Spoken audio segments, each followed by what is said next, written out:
اور تیسرا ماخذ کیا ہے؟ صحابہ اکرام کے اقوال ہیں۔ تفسیر القرآن باقوال الصحابتی، قرآن کی تفسیر کی جائے گی، کس سے کی جائے گی؟ صحابہ اکرام کے اقوال سے قرآن کی تفسیر کی جائے گی۔ ابن عباس رضی اللہ تعالیٰ عنہ ہیں، ان سے جو ہے کسی نے سوال کیا، حضرت 2 آیتیں ہیں اور ہمیں سمجھ میں نہیں آتا، 2 آیتیں ہیں اور ہمیں سمجھ میں نہیں آتا، ذرا اس کے تعلق سے جو ہے آپ ہمیں بتائیں۔ ایک آیت میں فرمایا وَلَا يَكْتُمُونَ اللَّهَ حَدِيثًا، وَلَا يَكْتُمُونَ اللَّهَ حَدِيثًا، اللہ سے کوئی بات چھپا نہیں سکتے۔ یہ قرآن میں ہے نا، اللہ کیا فرماتے ہیں؟ لا یکتمون اللہ حدیثا، اللہ سے کوئی بات چھپا نہیں سکتے۔ ایک طرف تو یہ بات ہے نا، یہ بیان کیا گیا، دوسری طرف ایک دوسرے مقام میں قرآن میں ذکر کیا گیا، بیان کیا گیا، ربنا ما کننا مشرکین، مشرکین قیامت کے دن کھڑے ہو کر کہنے لگیں گے اے اللہ ہم نے شرک نہیں کیا۔ جھوٹ بولتے ہیں، چھپاتے ہیں نا اپنے شرک کو، اللہ سے کیا کرتے ہیں؟ چھپاتے ہیں نا، اور کیا کہتے ہیں اللہ کے سامنے کھڑے ہو کر؟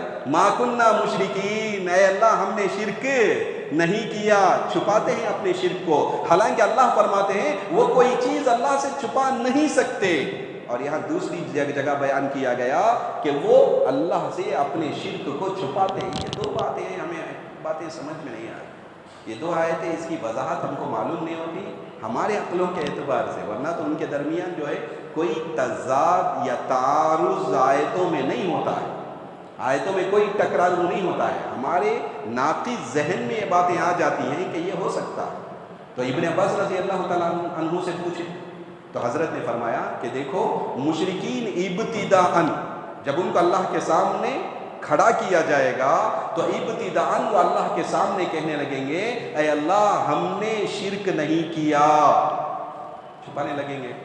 اس کے بعد اللہ کیا کرے گا؟ ان کی زبان کو بند کر دے گا، ان کی زبان پہ مہر لگا دی جائے گی، ان کی زبان پہ مہر لگا دی جائے گی، اور مہر لگا کر حکم دیا جائے گا اعضاء کو، تو اعضاء بولنے لگیں گے، ہاتھوں پیر گواہی دینے لگیں گے، ہاتھ خود گواہی دے گا کہ میں نے کیا کیا، پیر گواہی دے گا کہ میں نے کیا کیا، اعضاء بولنے لگیں گے، اعضاء گواہی دیں گے۔ یہاں ایک چھوٹا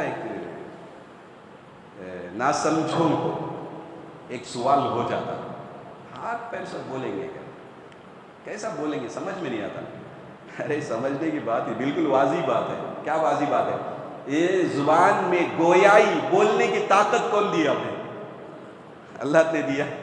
زبان میں بول، کتنے گونگے موجود ہیں، زبان ہے لیکن بول نہیں سکتے، بولنے کی طاقت، قوت گویائی کس نے دیا؟